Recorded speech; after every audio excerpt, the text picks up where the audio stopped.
Hello les amis, j'espère que vous allez bien. Aujourd'hui j'ai envie de vous raconter une sorte de petite fable sur le jugement. Donc je commence.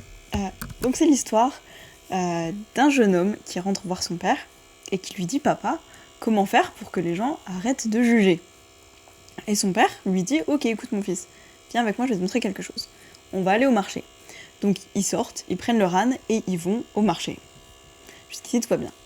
Et là ils entendent les villageoises et villageois dire mais qu'est-ce qu'ils sont bêtes, ils ont un âne et ils marchent à côté, clairement, alors qu'ils pourraient tout simplement être sur l'âne.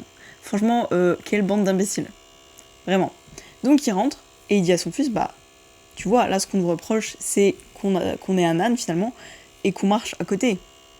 Donc, d'après les villageoises et villageois, il suffit simplement d'être à dos d'âne et dans ce cas, tout ira bien. Donc ils vont au marché le jour suivant à dos d'âne. Et là, les gens disent mais c'est insupportable de voir ça en fait, ils se prennent pour qui? Mais pardon, le pauvre âne, en fait, il doit porter 2 personnes.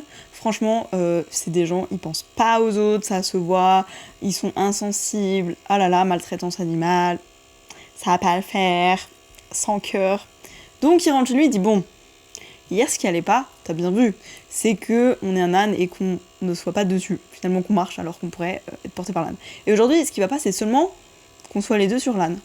Donc il suffit qu'un de nous deux soit sur l'âne, pas vrai? Donc il retourne au marché une 3e fois, et cette fois c'est le fils qui est sur l'âne et le père qui marche à côté. Donc si tout va bien, ils utilisent l'âne comme on leur a recommandé, hein. Et c'est le fils qui est dessus, il n'y a qu'une seule personne. En théorie tout va bien. Que disent les villageoises et les villageois? Oh là là, mais enfin t'as vu? Ah mais ça se fait pas, c'est le jeune qui est sur l'âne et tout, il laisse son vieux père âgé, qui a déjà tant fait à côté en fait, mais ouais, les jeunes aujourd'hui, ils ont plus aucune civilité, mais aucune morale quoi, waouh, on est choqués, ça se fait pas. Donc ils rentrent chez eux, et le père dit, écoute, on va retourner au marché, et cette fois, c'est moi qui serai sur l'âne. N'est-ce pas? C'est logique. Et donc ils retournent au marché une dernière fois. Cette fois, c'est le père qui est sur l'âne.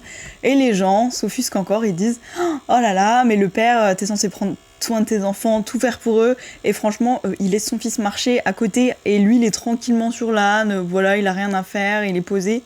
Mais ça se fait pas, c'est insupportable de voir ça. Comment tu peux aussi mal t'occuper de tes enfants, en fait? C'est pas prendre soin des autres. Enfin bref, ça se fait pas, c'est n'importe quoi, etc., etc.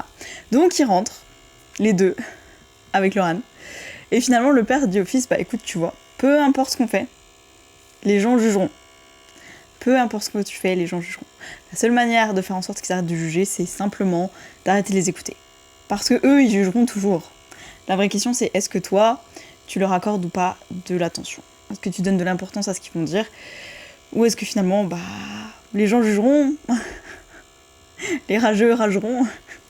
Voilà, j'avais envie de partager cette petite histoire. Je sais que je la raconte hyper souvent à mes proches et à chaque fois ils me disent ça aide un petit peu à mettre les choses en perspective et j'adore cette histoire.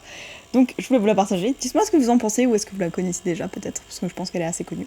En tout cas, je vous fais des bisous et je vous dis à demain.